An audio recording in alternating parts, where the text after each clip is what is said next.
This is an ABC News special report.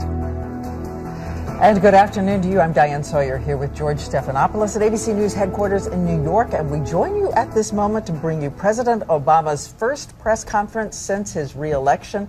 And what a range of questions this is going to be, George. That is true, Diane. The president's going to lay out his position on that fiscal cliff of tax hikes and spending cuts that hits on January 1st. Of course, reporters are going to press him for his bottom line in those negotiations, but also lots of questions on this sex scandal that has already cost CI Director General David Petraeus his job. And I expect the Benghazi terror attack will almost certainly come up as well. I want to bring in ABC's Jonathan Karl right now. He is standing by there in the East Room. John. And Diane, this is the president's first full press conference in more than 8 months. So there are a lot of pent-up questions from this press corps, even before you get to the Petraeus saga or those negotiations on Capitol Hill. On Benghazi, you can be sure to expect questions on that. We just heard from John McCain and Lindsey Graham up in Capitol Hill saying that they want Watergate-style hearings on what happened in Benghazi. And as we know, he has been meeting with CEO leaders, will meet with them this afternoon. He's met with union leaders, business leaders of all kinds. And so of course, he's getting ready. That is leading up to the congressional negotiations, which begin at the White House on Friday. The congressional leaders coming to meet with the president. Both sides will be face-to-face for the first time since the election. It will be interesting to see the dynamic in this room because it is the president's first press conference 8 days after he won re-election by 3.5 million votes. And it's always interesting to see even how he walks in this Ladies room. and gentlemen, the President of the United States.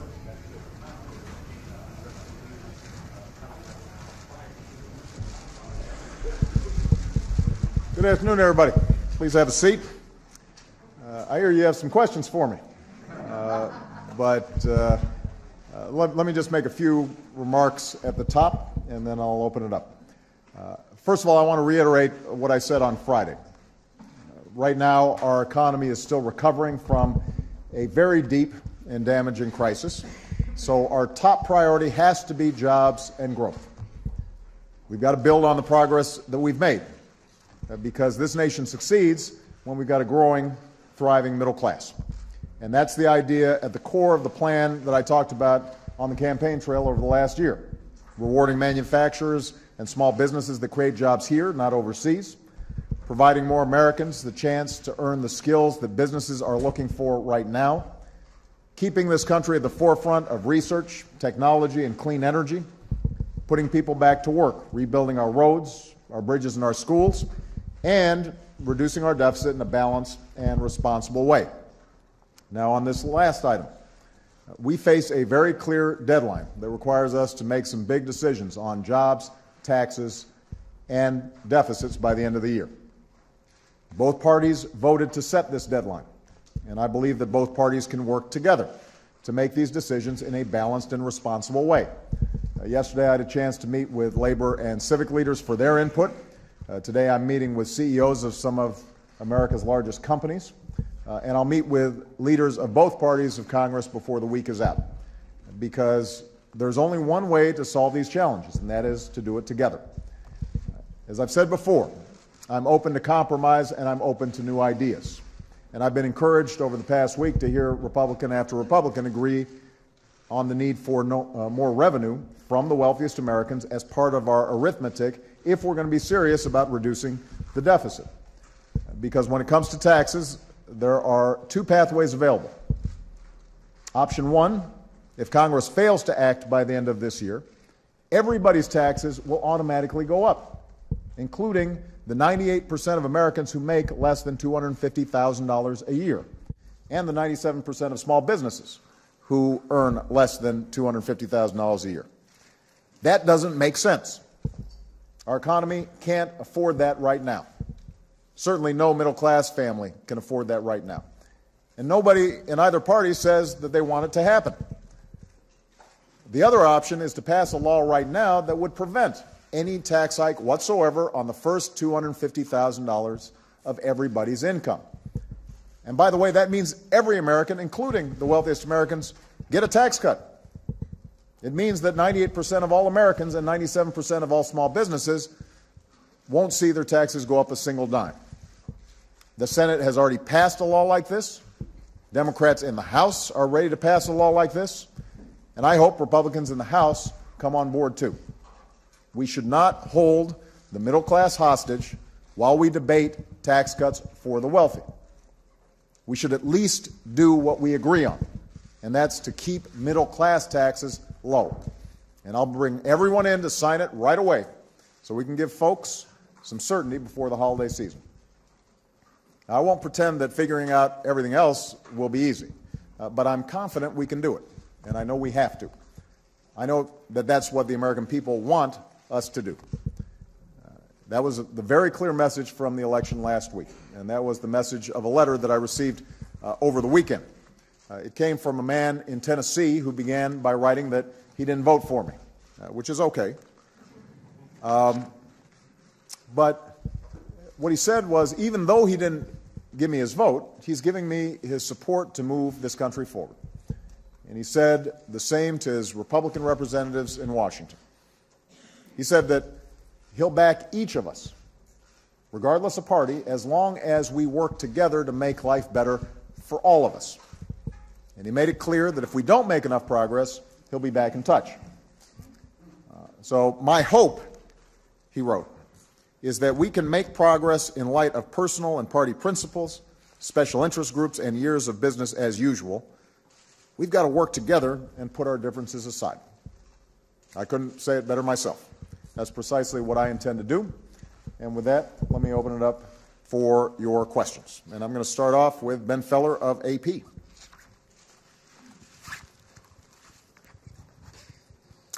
Thank you, Mr. President.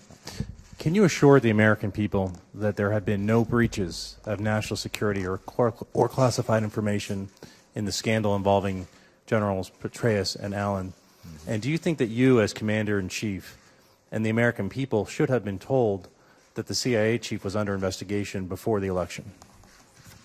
Well, I have no evidence at this point, from what I've seen, that classified information was disclosed that in any way would have had a negative impact on our national security. Obviously, there's an ongoing investigation. I don't want to comment on the specifics of the investigation. The FBI has its own protocols in terms of how they proceed. I'm going to let Director Mueller and others examine those protocols and make some statements to the public generally. I do want to emphasize what I've said before. General Petraeus had an extraordinary career. He served this country with great distinction in Iraq, in Afghanistan, and as head of the CIA. By his own assessment, he did not meet the standards that he felt were necessary as the director of CIA with respect to this personal matter that he is now dealing with his family and with his wife. And it's on that basis that he tendered his resignation, and it's on that basis that I accepted it. But I want to emphasize that, from my perspective at least, he has provided this country an extraordinary service. We are safer because of the work that Dave Petraeus has done. And my main hope right now is that he and his family are able to move on, and that this ends up being a single side note on what has otherwise been an extraordinary career. What about voters? Do they deserve to know? Again, I think you're going to have to talk to the FBI in terms of what their general protocols are when it comes to what started off as a potential criminal investigation. One of the challenges here is that we're not supposed to meddle in criminal investigations, and that's been our practice. I think that there are certain procedures that both the FBI follow or DOJ follow when they're involved in these investigations. That's traditionally been how we view things, in part because people are innocent until proven guilty, and we want to make sure that we don't prejudge these kinds of situations.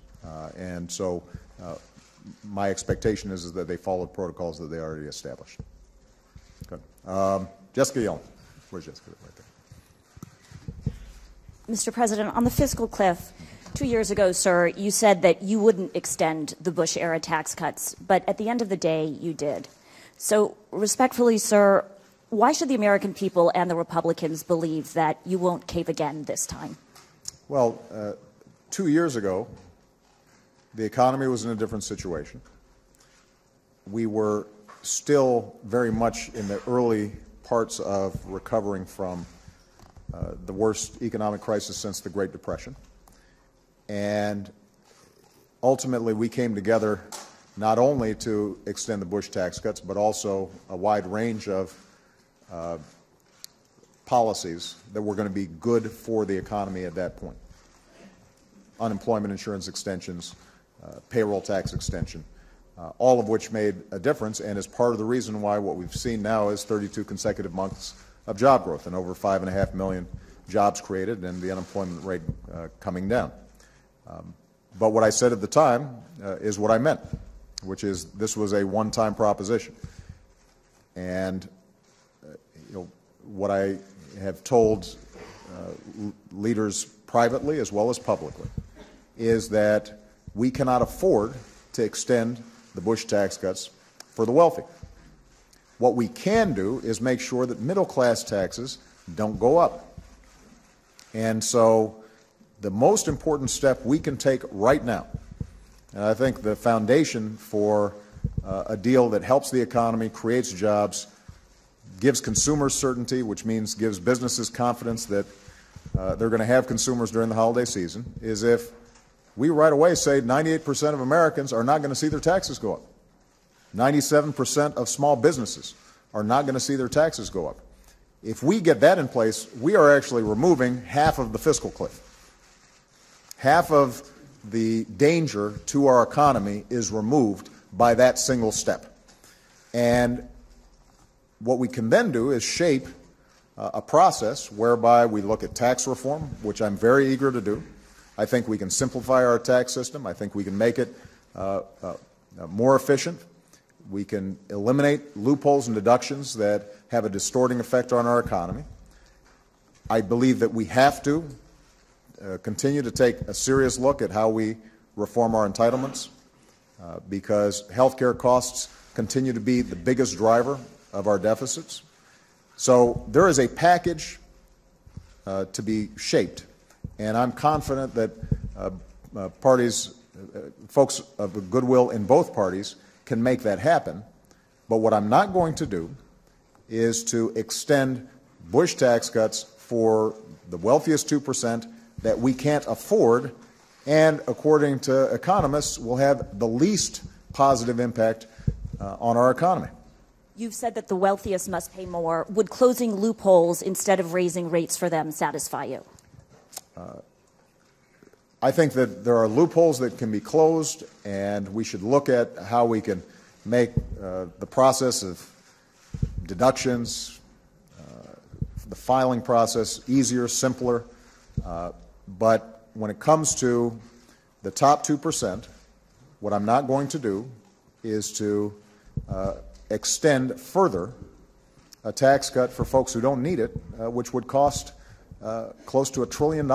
And it's very difficult to see how you make up that $1 trillion, if we're serious about deficit reduction, just by closing loopholes and deductions. The math tends not to work.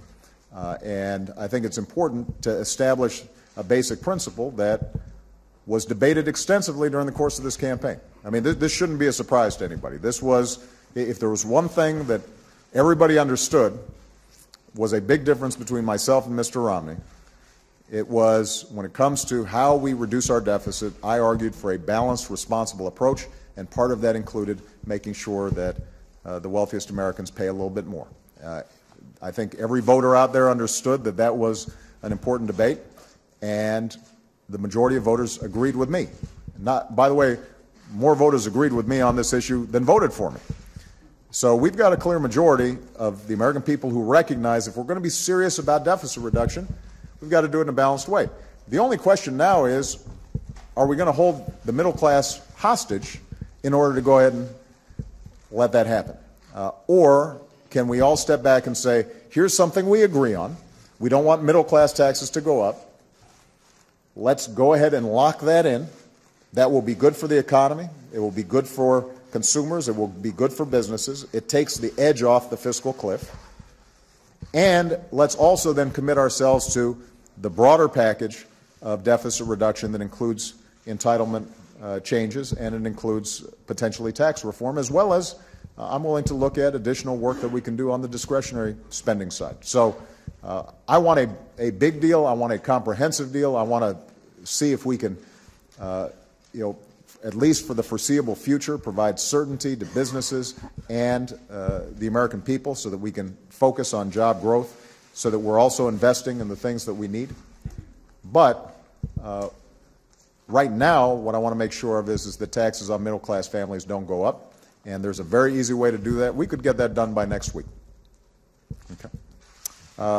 Lawyer Montenegro, Telemundo. Thank you, Mr. President. On immigration reform, the criticism in the past has been that you did not put forth legislation with specific ideas and send it up to the Hill.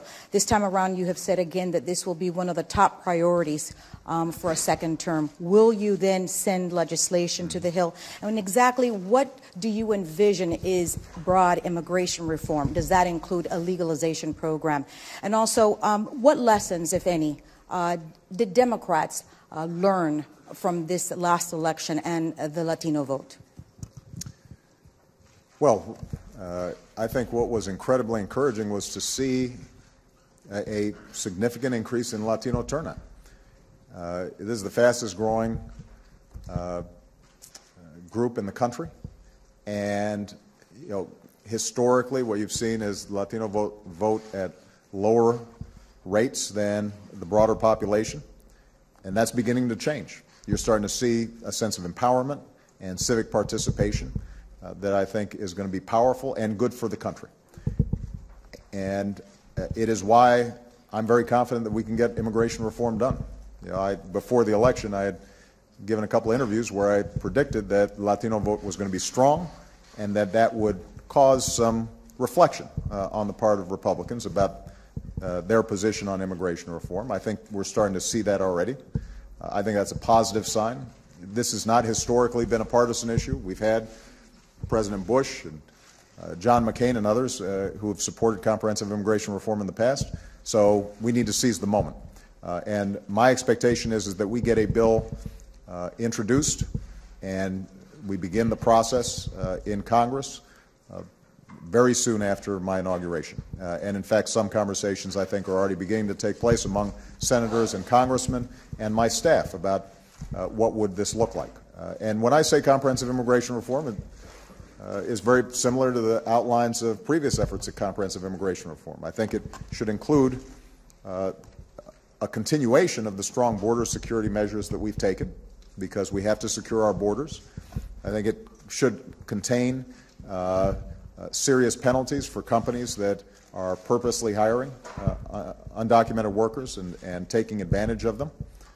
And I do think that there should be a pathway for legal status for those who are living in this country, are not engaged in criminal activity, are here simply to work.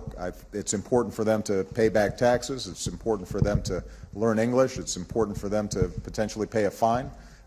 But to give them the avenue whereby they can resolve their legal status here in this country, I think is very important. Obviously, making sure that we put into law what the first step that we've taken administratively dealing with the DREAM Act kids is very important as well. One thing that I'm very clear about is that young people who are brought here through no fault of their own, who have gone to school here, pledged allegiance to our flag, want to serve in our military, want to go to school and contribute to our society, that they shouldn't be under the cloud of deportation, that we should give them every opportunity to earn their citizenship. And so, there are other components to it, obviously. The business community continues to be concerned about getting enough high-skill workers, and I am a believer that if you've got a PhD in physics or computer science who wants to stay here and start a business here, we shouldn't make it harder for him to stay here. We should try to encourage him to contribute to this society. I think that the agricultural sector obviously has very specific concerns about making sure that they've got a workforce that helps deliver food to our tables. So there are going to be a bunch of components to it, but I think whatever process we have needs to make sure border security is strong, needs to deal with employers effectively, needs to provide a pathway for the undocumented here, needs to deal with the DREAM Act kids, and I think that's something that we can get done. Chuck Todd. Where's Chuck? Mr. President, I just want to follow up on both Ben's question and Jessica's question. On having to do with Ben's question, are you How about Lori's question? Do you want to follow up on that one too? I feel like you answered that one completely. Are you withholding judgment on whether you should have known sooner that there was a potential that there was an investigation into whether your CIA director, potentially there was a national security breach with your CIA director? Do you believe you should have known sooner, or are you withholding judgment until the investigation is complete on that front? And then the follow-up to Jessica's question, tax rates. Is there no deal at the end of the year if tax rates for the top 2% aren't the Clinton tax rates, period? No ifs, ands, or buts, and any room in negotiating on that specific aspect of the fiscal cliff? I am withholding judgment with respect to how the entire process surrounding General Petraeus came up. And, we don't have all the information yet, but I want to say that I have a lot of confidence generally in the FBI, and they've got a difficult job. So I'm going to wait and see to see if there's any other. Well, I mean, Chuck, what I'll say is that if it is also possible that had we been told, then you'd be sitting here asking a question about why were you interfering in a criminal investigation. So I think it's best right now for us to just see how this whole process unfolded. With respect to the tax rates, I just want to emphasize, I am open to new ideas. If the Republican counterparts or some Democrats have a great idea for us to raise revenue, maintain progressivity, make sure the middle class isn't getting hit, reduces our deficit, encourages growth, I'm not going to just slam the door in their face. I want to hear I want to hear ideas from everybody. Well, look, I believe this is solvable. I think that fair-minded people can come to an agreement that does not cause the economy to go back into recession, that protects middle-class families, that focuses on jobs and growth, and reduces our deficit. I'm confident it can be done. My budget, frankly, does it. I understand that I don't expect the Republicans simply to adopt my budget. That's not realistic. So I recognize that we're going to have to compromise. And as I said on election night, compromise is hard. And not everybody gets 100% of what they want, and not everybody is going to be perfectly happy. But what I will not do is to have a process that is vague, that says we're going to sort of kind of raise revenue through dynamic scoring or closing loopholes that have not been identified. And the reason I won't do that is because I don't want to find ourselves in a position 6 months from now or a year from now where, lo and behold, the only way to close the deficit is to sock it to middle-class families or to burden families that have disabled kids or have a parent in a nursing home or suddenly we've got to cut more out of our basic research budget that is the key to growing the economy in the long term.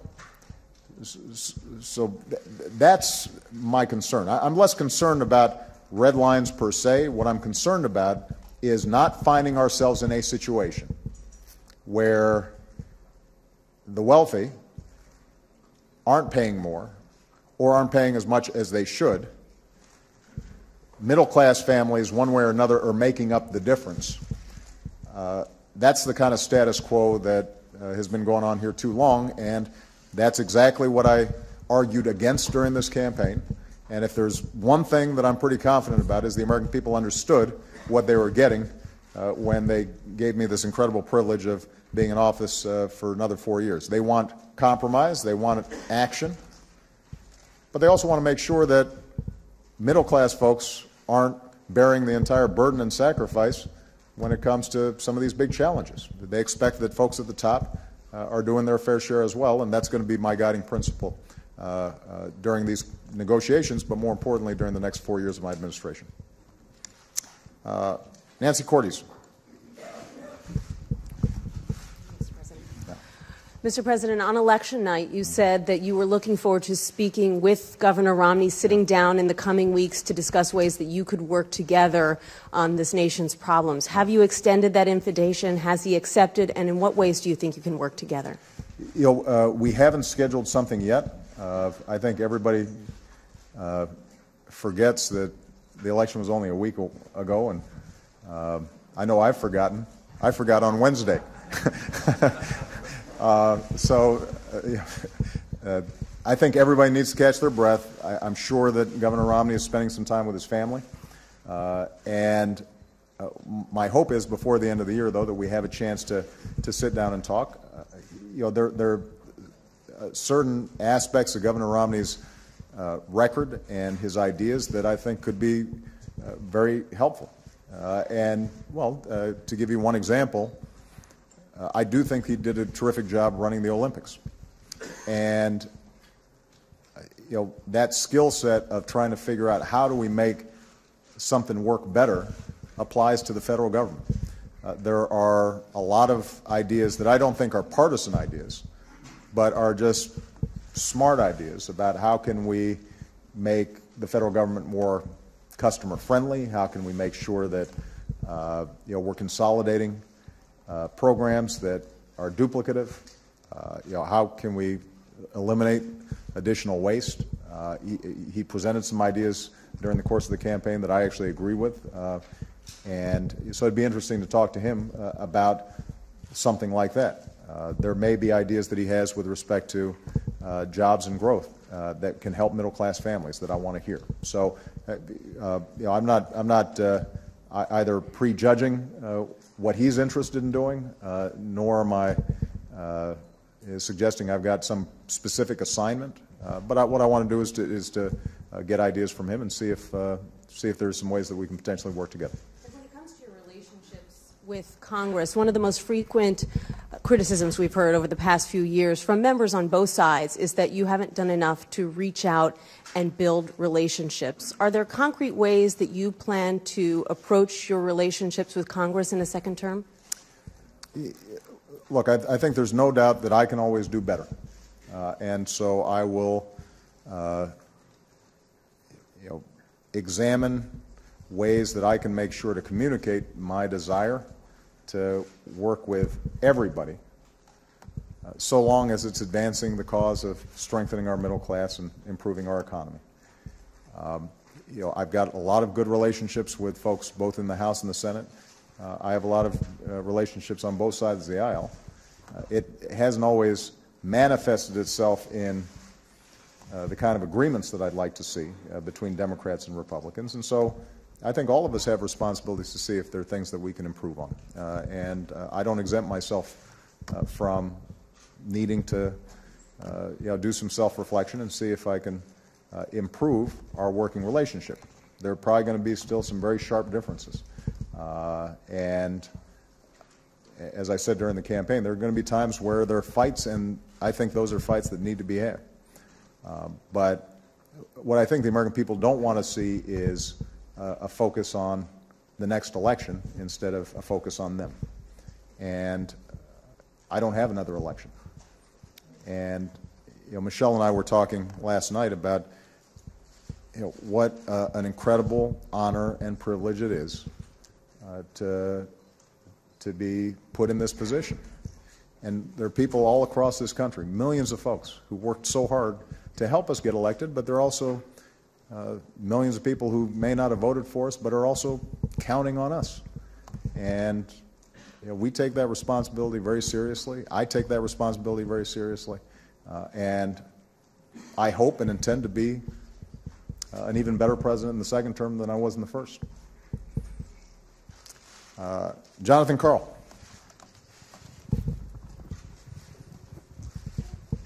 Thank you, Mr. President. Senator John McCain and Senator Lindsey Graham both said today that they want to have Watergate-style hearings on the attack on the U.S. consulate in Benghazi, and said that if you nominate Susan Rice to be Secretary of State, they will do everything in their power to block her nomination. As Senator Graham said, he simply doesn't trust Ambassador Rice after what she said about Benghazi. I'd like your reaction to that, and would those threats deter you from making a nomination like that? Well, first of all, I'm not going to comment at this point on various nominations that I'll put forward to fill out my cabinet for the second term. Those are things that are still being discussed. But let me say specifically about Susan Rice. She has done exemplary work. She has represented the United States and our interests in the United Nations with skill and professionalism and toughness and grace. As I've said before, she made an appearance at the request of the White House in which she gave her best understanding of the intelligence that had been provided to her. If Senator McCain and Senator Graham and others want to go after somebody, they should go after me. And I'm happy to have that discussion with them. But for them to go after the UN ambassador, who had nothing to do with Benghazi,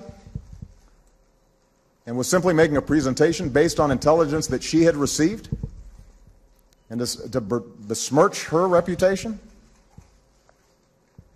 is outrageous. And, we're after an election now. I think it is important for us to find out exactly what happened in Benghazi, and I'm happy to cooperate in any ways that Congress wants. We have provided every bit of information that we have, and we will continue to provide information, and we've got a full-blown investigation, and all that information will be disgorged to Congress. And I don't think there's any debate in this country that when you have 4 Americans killed, that's a problem. And we've got to get to the bottom of it, and there needs to be accountability. We've got to bring those who carried it out to justice. They won't get any debate from me on that. But when they go after the UN ambassador, apparently because they think she's an easy target, then they've got a problem with me. And should I choose, if I think that she would be the best person to serve America in the capacity of the State Department, then I will nominate her. That's not a determination that I've made yet. Okay. Ed Henry. I want to take Chuck's lead and just ask a very small follow-up, which is whether you feel you have a mandate, not just on taxes, but on a range of issues because of your decisive victory. But I want to stay on Benghazi based on what John asked, because you said if they want to come after me, come after me. I wanted to ask about the families of these 4 Americans who were killed. Sean Smith's father, Ray, said he believes his son basically called 911 for help, and they didn't get it. And I know you've said you grieve for these 4 Americans, that it's being investigated, but the families have been waiting for more than 2 months. So I would like for you to address the families if you can. On 9/11, as Commander-in-Chief, did you issue any orders to try to protect their lives? Ed, I'll address the families not through the press. I'll address the families directly, as I already have. And we will provide all the information that is available about what happened on that day. That's what the investigation's for. But as I said repeatedly, if people don't think that we did everything we can to make sure that we saved the lives of folks who I sent there and who were carrying out missions on behalf of the United States, then you don't know how our Defense Department thinks, or our State Department thinks, or our CIA thinks. Their number one priority is obviously to protect American lives. That's what our job is. Now, Ed, I will put forward every bit of information that we have. I can tell you that immediately upon finding out that our folks were in danger, that my orders to my national security team were do whatever we need to do to make sure they're safe. And that's the same order that I would give any time that I see Americans are in danger, whether they're civilian or military, because that's our number one priority. Okay. With respect to the issue of mandate, I've got one mandate. I've got a mandate to help middle-class families and families that are working hard to try to get in the middle class. That's my mandate. That's what the American people said. They said, work really hard to help us. Don't worry about the politics of it. Don't worry about the party interests. Don't worry about the special interests. Just work really hard to see if you can help us get ahead, because we're working really hard out here and we're still struggling, a lot of us. That's my mandate. I don't presume that because I won an election that everybody suddenly agrees with me on everything. I'm more than familiar with all the literature about presidential overreach in second terms. We are very cautious about that. On the other hand, I didn't get reelected just to bask in reelection. I got elected to do work on behalf of American families and small businesses all across the country who are still recovering from a really bad recession, but are hopeful about the future. And I am too. The one thing that I said during the campaign that maybe sounds like a bunch of campaign rhetoric, but now that the campaign's over, I'm going to repeat it, and hopefully you guys will really believe me. When you travel around the country, you are inspired by the grit and resilience and hard work and decency of the American people. And it just makes you want to work harder. You know, you meet families who are, have overcome really tough odds and somehow are making it and sending their kids to college, and you meet young people who are doing incredible work in disadvantaged communities because they believe in the American ideal, and it should be available for everybody. And you meet farmers who are helping each other during times of drought, and you meet businesses that kept their doors open during the recession even though the owner didn't have to take a salary. And when you talk to these folks, you say to yourself, man, they deserve a better government than they've been getting. They deserve all of us here in Washington to be thinking every single day, how can I make things a little better for them? Which isn't to say that everything we do is going to be perfect, or that there aren't just going to be some big, tough challenges that we have to grapple with. But I do know that federal government can make a difference. We're seeing it right now on the Jersey coast and in New York. People are still going through a really tough time. The response hasn't been perfect, but it's been aggressive and strong and fast and robust, and a lot of people have been helped because of it. And that's a pretty good metaphor for how I want the federal government to operate generally, and I'm going to do everything I can to make sure it does. Christy Parson. Hey. Thank you, Mr. President, and congratulations, by the Thanks. way. One quick follow-up. was there when I was running for state senate. That's right, I was. Christy and I go back a ways. I've never seen you lose. I wasn't looking that one time. There you go. One quick follow-up, and then I want to ask you about Iran. I just want to make sure I understood what you said. Can you envision any scenario in which we do go off the fiscal cliff at the end of the year? And on Iran, are you preparing a final diplomatic push here to resolve the nuclear program issue, and are we headed toward one-on-one talks? Well, obviously, we can all imagine a scenario where we go off the fiscal cliff. If despite the election, if despite the dangers of going over the fiscal cliff and what that means for our economy, that there's too much stubbornness in Congress that we can't even agree on giving middle-class families a tax cut, then middle-class families are all going to end up having a big tax hike. And that's going to be a pretty rude shock for them, and I suspect will have a big impact on the holiday shopping season, which in turn will have an impact on business planning and hiring, and we can go back into a recession. It would be a bad thing. It is not necessary. So I want to repeat, step number one that we can take in the next couple of weeks, provide certainty to middle-class families. 98% of families who make less than $250,000 a year, 97% of small businesses, that their taxes will not go up a single dime next year. Give them that certainty right now. We can get that done.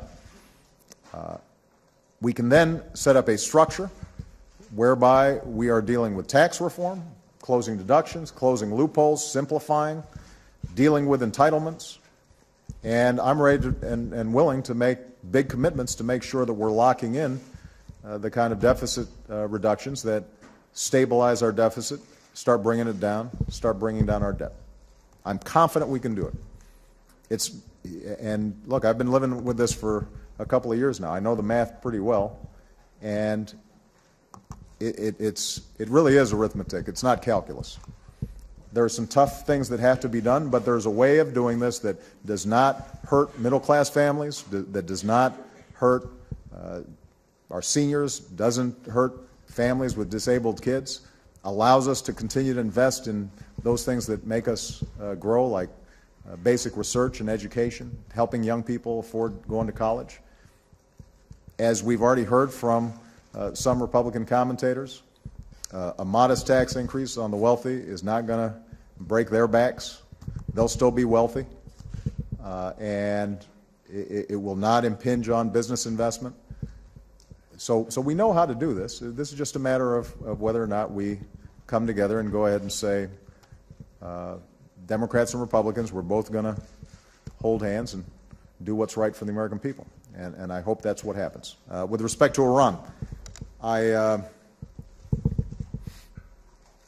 very much want to see a diplomatic resolution to the problem. I was very clear before the campaign, I was clear during the campaign, and I'm now clear after the campaign. We're not going to let Iran get a nuclear weapon. But I think there is still a window of time for us to resolve this diplomatically. We've imposed the toughest sanctions in history. It is having an impact on Iran's economy. There should be a way in which they can enjoy peaceful nuclear power while still meeting their international obligations and providing clear assurances to the international community that they're not pursuing a nuclear weapon. And so, yes, I will try to make a push in the coming months to see if we can open up a dialogue between Iran and not just us, but the international community to see if we can get this thing resolved. I can't promise that Iran will walk through the door that they need to walk through, but that would be very much the preferable option. And under what circumstances would one-on-one conversation take place? I won't talk about the details of negotiations, but I think it's fair to say that we want to get this resolved, and we're not going to be constrained by diplomatic niceties or protocols. If Iran is serious about wanting to resolve this, they'll be in a position to resolve it. At one point, just prior to the election, there was talk that talks might be imminent. That was not true, and it's not true as of today. Okay. Just going to knock through a couple others. Mark Landers. Where's Mark? There he is, right in front of him. Thank you, Mr. President. In his endorsement of you a few weeks ago, Mayor Bloomberg said he was motivated by the belief that you would do more to confront the threat of climate change than your opponent. Tomorrow you're going up to New York City, where you're going to, I assume, see people who are still suffering the effects of Hurricane Sandy, which many people say is further evidence of how a warming globe is changing our weather. What specifically do you plan to do in a second term to tackle the issue of climate change? And do you think the political will exists in Washington to pass legislation that could include some kind of a tax on carbon? As you know, Mark, we can't attribute any particular weather event to climate change. What we do know is the temperature around the globe is increasing faster than was predicted even 10 years ago. We do know that the Arctic ice cap is melting faster than was predicted even 5 years ago.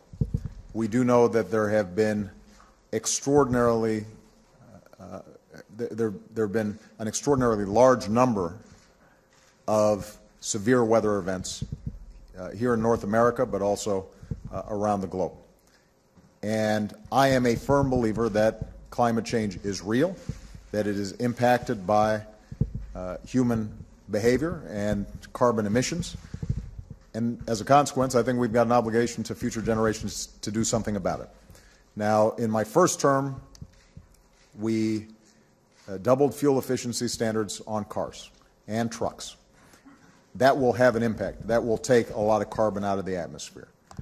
We doubled the production of clean energy, which promises to reduce the utilization of fossil fuels for power generation.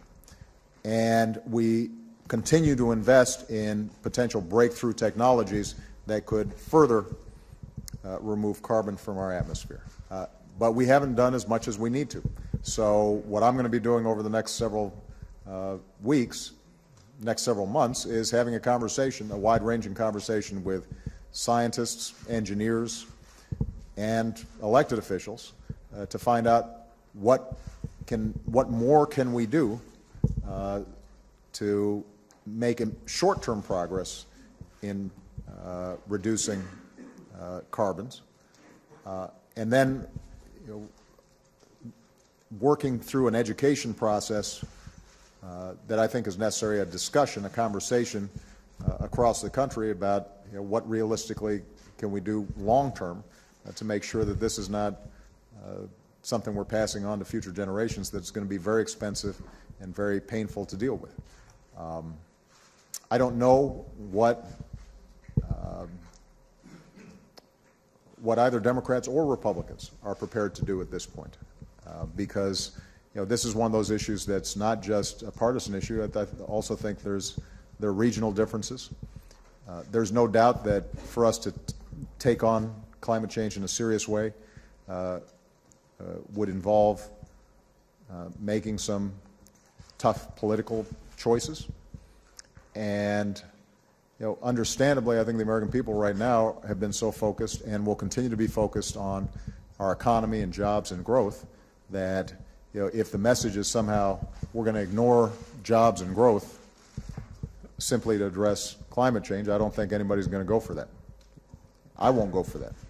If, on the other hand, we can shape an agenda that says we can create jobs, advance growth, and make a serious dent in climate change and be an international leader, I think that's something that the American people would support. So, you can expect that you'll hear more from me in the coming months and years about how we can shape an agenda that garners bipartisan support and helps moves this agenda forward. It sounds like you're saying, though, in the current environment, we're probably still short of a consensus on some kind of tax. That I'm pretty certain of. And look, we're still trying to debate whether we can just make sure that middle-class families don't get a tax hike. Let's see if we can resolve that.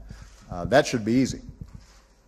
This one's hard, but it's important because one of the things that we don't always factor in are the costs involved in these natural disasters. We just put them off as something that's unconnected to our behavior right now, and I think what, based on the evidence we're seeing, is that what we do now is going to have an impact and a cost down the road if we don't do something about it. All right, last question. Mark Felsenthal. Where's Mark? Thank you. Mr. President, the Assad regime is engaged in a brutal crackdown on its people. France has recognized the opposition coalition. What would it take for the United States to do the same? And is there any point at which the United States would consider arming the rebels?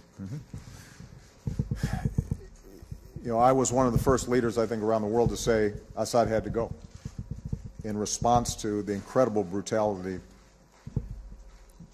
that his government displayed in the face of what were initially peaceful protests. Obviously, the situation in Syria has deteriorated since then. We have been extensively engaged with the international community as well as regional powers to help the opposition. You know, we've committed to hundreds of millions of dollars of humanitarian aid to help folks both inside of Syria and outside of Syria. We are constantly consulting with the opposition on how they can get organized so that they're not splintered and divided in the face of the onslaught from the Assad regime. We are in very close contact with countries like Turkey and Jordan that immediately border Syria and have an impact, and obviously Israel, which is having already grave concerns, as we do, about, for example, movements of chemical weapons that might occur in such a chaotic atmosphere. And that could have an impact not just within Syria, but on the region as a whole. I'm encouraged to see that the Syrian opposition created an umbrella group that may have more cohesion than they've had in the past. We're going to be talking to them. My envoys are going to be traveling to various meetings that are going to be taking place with the international community and the opposition. We consider them a legitimate representative of the aspirations of the Syrian people. We're not yet prepared to recognize them as some sort of government in exile, but we do think that it is a broad-based representative group. One of the questions that we're going to continue to press is making sure that that opposition is committed to a democratic Syria, an inclusive Syria, a moderate Syria. We have seen extremist elements insinuate themselves into the opposition. And one of the things that we have to be on guard about, particularly when we start talking about arming opposition figures, is that we're not indirectly putting arms in the hands of folks who would do Americans harm or do Israelis harm or otherwise engage in actions that are detrimental to our national security. So we're constantly probing and working on that issue. The more engaged we are, the more we'll be in a position to make sure that that we are encouraging the most moderate, thoughtful elements of the opposition that are committed to inclusion, observance of human rights, and working cooperatively with us over the long term. All right? Thank you very much.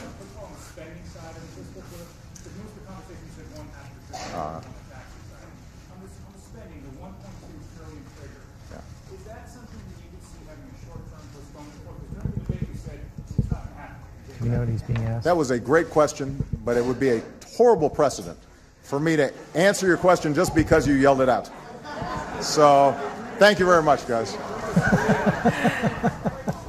And there you have the newly re-elected president. His first press conference, first question was about the Petraeus scandal. He said, I have no evidence from what I've seen that classified information was disclosed in that in any way that would have had a negative impact, and praised the long career of General Petraeus. He certainly had also made some news on the tax cuts, said he would not agree to extending the tax cuts for the top 2%, those earning over $250,000, but also then went on and said he wouldn't slam the door in the face of those who came up with a new idea, said that going over the fiscal cliff a real possibility in January. But Diane, I was struck by the range of questions the president got over that hour on just about every big issue out there. That's right. And in a purely human note, seeing the president now, seeing him 8 days ago, the difference, the fatigue, the toll of a campaign makes was so marked. It's just worth pointing out. Again, he said at one point, I don't have another election, and that he wants to be an even better president next time. His mandate to help the middle class. We should also point out strong defense of the UN ambassador, Susan Rice. some Republican senators said they would filibuster her appointment as Secretary of State. He said if they have a problem with her, they have a problem with me. She has served the country with skill, professionalism, toughness, and grace. That is not the last we're going to hear of that issue. That was a passionate and personal defense of her, and we're so glad you were with us, and it's always great to have you at ABC. You'll have a lot more on World News tonight. I certainly will. abcnews.com throughout the day, and I will see you tonight on World News. Until then. This has been a special report from ABC News.